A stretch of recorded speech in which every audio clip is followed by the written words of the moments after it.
Drama serial Bakhtawar की next आने वाली एपिसोड में आप सब देखेंगे कि एक तरफ हुरिया जो कि दिलावर को अपने जाल में फंसाना चाहती है, तो दूसरी तरफ हुरिया के कहने पे वकील बख्तावर को पैसों की ऑफर करती है और बख्तावर से कहने लगती है कि हम आपको अच्छी डील देंगे, इसमें आपका ही फायदा है, लेकिन बदले में कुछ बातें आपको हमारी माननी पड़ेंगी और कुछ हम आपकी मानेंगे।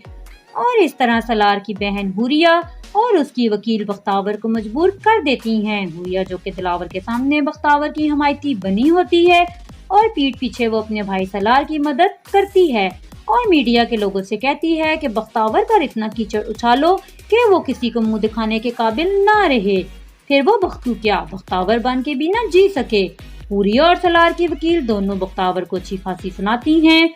लेकिन उन दोनों को इस बात का इल्म नहीं होता कि दिलावर दरवाजे के पीछे खड़े होकर उनके दरमियान होने वाली गुफ्तगू को सुन लेता है। हुरिया और उसके वकील के जाने के बाद दिलावर जब कमरे में आता है और बख्तावर से कहता है कि ये दोनों तुमसे किस बारे में बात कर रही थी, जिस पर बख्तावर सारी रवादात दिलावर को सुना देती है और दिलावर को यकीन दिलाती है कि वो हमेशा नूरा के साथ रहेगी। लेकिन जहाँ पर दिलावर को इस बात का यकीन होता है कि आज नूरा जिस हाल में है कहीं न कहीं उसका जिम्मेदार सलार ही है और बख्तावर पर दिलावर का यकीन और भी मजबूत हो जाता है। दिलावर के यहाँ से जाने के बाद रास्ते में ही दिलावर हुरिया को कॉल करता है और कहता है कि हुरिया मेरी बात गौर से सुनो, अगर नूरा के केस में तुम्हारे भाई सलार का नाम इन्वॉल्व हुआ तो तुम मेरे साथ सच का साथ दोगी, ना कि अपने भाई सलार का। हुरिया दिलावर की बात सुनकर धक रह जाती है और दिलावर से कहती है कि ठीक है मैं तुम्हारे साथ खड़ी हूँ, जबकि हुरिया का बिल्कुल ऐसा करने को दिल नहीं करता। हुरिया भी दिल ही दिल में अपने भाई का साथ देगी, ना कि दिलावर का, और दिलावर बाजार यही समझेगा कि हुरिया मेरा साथ है, जबकि ऐसा कुछ भी नहीं होगा क्योंकि हुरिया दिलावर को धोखा देगी।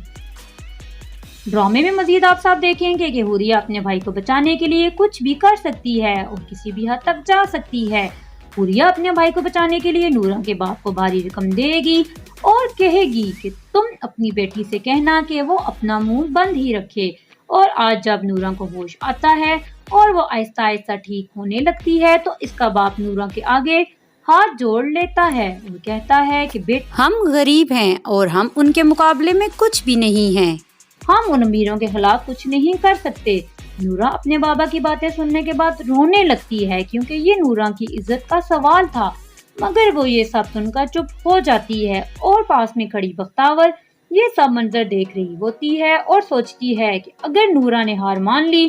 तो अपनी इज्जत पर उठने वाली उंगली के खिलाफ आवाज बुलंद न की तो मैं अकेले कैसे गवाही दूंगी, क्योंकि इस केस में नूरा का बोलना लाजमी है। फिर बख्तावर बुलंद आवाज में नूरा का हौसला बढ़ाती हुई कहती है कि तुम परेशान ना हो और नूरा कोई और तुम्हारा साथ दे ना दे मैं तुम्हारे साथ हूँ। लेकिन बख्तावर जब यहाँ से जा रही होती है तो रास्ते में इसको मीडिया वाले घेर लेते हैं और वो इस पर और उसके किरदार पर कीचड़ उछालते हैं, लेकिन बख्तावर मीडिया वालों को कोई जवाब नहीं देती और वहाँ से चुपचाप चली जाती है। बख्तावर की मीडिया के साथ खामोशी देखकर पुलिस वाले हैरान हो जाते हैं। तभी पुलिस इंस्पेक्टर अपने ऑफिसर को कॉल करता है और कहता है कि पैसे और ताकत का पलड़ा हमेशा भारी रहता है और अच्छे अच्छे लोगों का मुंह बंद करवा देता है और मुझे लगता है कि बख्तावर किसी भी वक्त अपने बयान से मुकर सकती है। इंस्पेक्टर की ये सब बातें सुनने के बाद ऑफिसर भी परेशान हो जाता है और सोचता है कि हो सकता है ये सब सच हो और अब ऐसा ही हो, क्योंकि ताकत और पैसे वाले लोग हमेशा इन गरीब और लाचार लोगों की मजबूरियों का फायदा उठाते हैं। क्या सलार को हुरिया और हुरिया की